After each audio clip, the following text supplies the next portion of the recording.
Assalamualaikum warahmatullahi wabarakatuh. Perkenalkan, nama saya Rahma. Saya adalah mahasiswi PGRI semester 2. Di sini saya akan menjelaskan tentang HOTS. Apa itu HOTS? Pengertian dan karakteristik HOTS. Poin pertama, HOTS adalah High Order Thinking Skills. Poin kedua, secara praktis, Brockhart menggunakan 3 istilah dalam mendefinisikan keterampilan berpikir tingkat tinggi atau HOTS, yaitu 1. HOTS adalah proses transfer. 2. HOTS adalah berpikir kritis. 3. HOTS adalah penyelesaian masalah. Poin yang ketiga, HOTS sebagai proses transfer dalam konteks pembelajaran, yakni kemampuan peserta didik dalam menerapkan apa yang telah dipelajari ke dalam situasi baru, tanpa arahan atau petunjuk pendidik atau orang lain. Poin yang keempat, HOTS sebagai berpikir kritis dalam konteks pembelajaran adalah membentuk peserta didik yang mampu untuk berpikir logis atau masuk akal, reflektif, dan mengambil keputusan secara mandiri. Poin yang kelima, HOTS sebagai proses penyelesaian masalah adalah menjadikan peserta didik mampu menyelesaikan permasalahan real dalam kehidupan nyata, yang umumnya bersifat unik, sehingga prosedur penyelesaiannya juga bersifat khas dan tidak rutin. Ini adalah level proses berpikir taksonomi Bloom. Di situ ada piramida.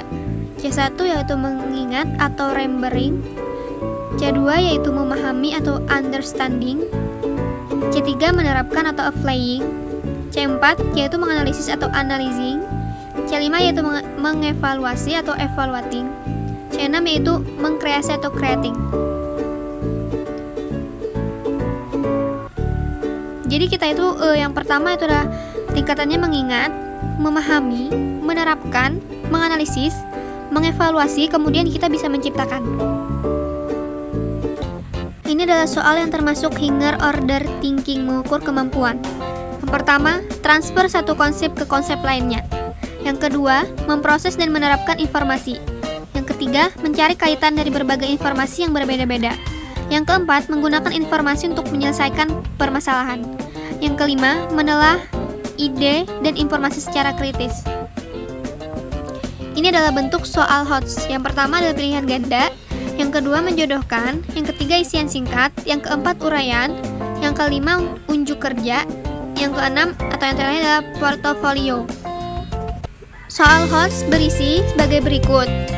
Poin pertama, menggunakan stimulus dapat berupa teks, gambar, skenario, tabel, grafik, wacana, dialog, video, atau masalah. Stimulus berfungsi sebagai media bagi peserta didik untuk berpikir. Tanpa adanya stimulus, soal cenderung menanyakan atau menilai ingatan. Poin kedua, menggunakan konteks yang baru dan diambil dari konteks dunia nyata. Poin yang ketiga, pertanyaan yang diberikan menuntut proses berpikir secara kritis, logis, metakognisis, dan kreatif.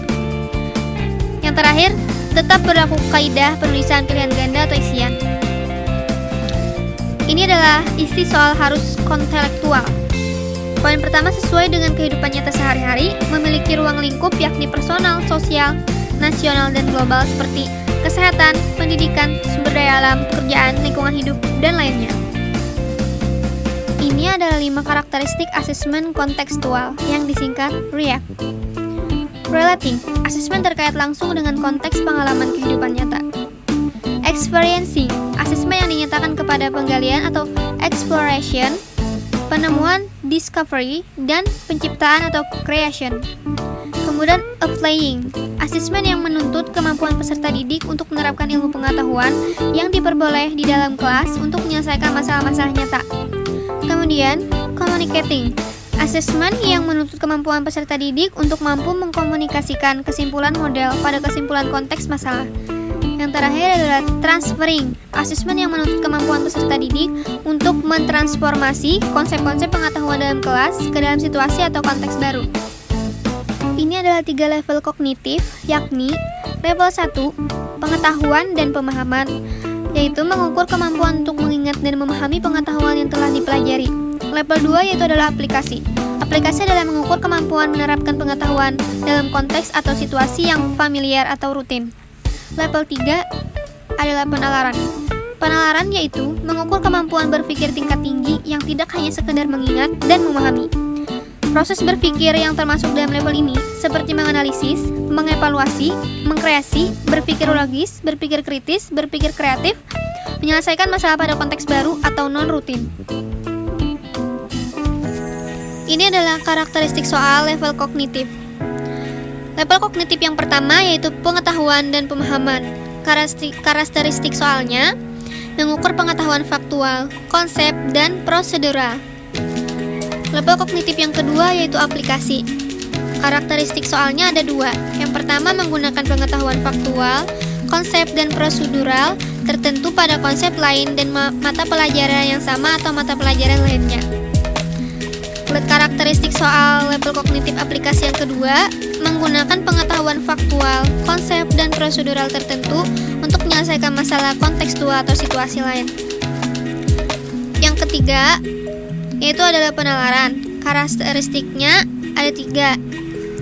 Menggunakan penalaran dan logika untuk mengambil keputusan, evaluasi, memprediksi refleksi, menyusun strategi baru untuk memecahkan masalah. Ini adalah langkah-langkah penyusunan soal HOTS. Yang pertama menganalisis KD. KD yang berada pada tingkat kognitif, C4 atau menganalisis, C5 atau mengevaluasi, dan C6 atau mengkreasi dapat disusun soal HOTS. KD yang berada pada tingkat kognitif C1 atau mengingat, C2 atau memahami, dan C3 menerapkan tidak dapat langsung disusun oleh soal HOTS. Yang kedua menyusun kisi-kisi soal. Kisi-kisi penyusunan soal digunakan guru untuk menyusun soal HOTS secara umum.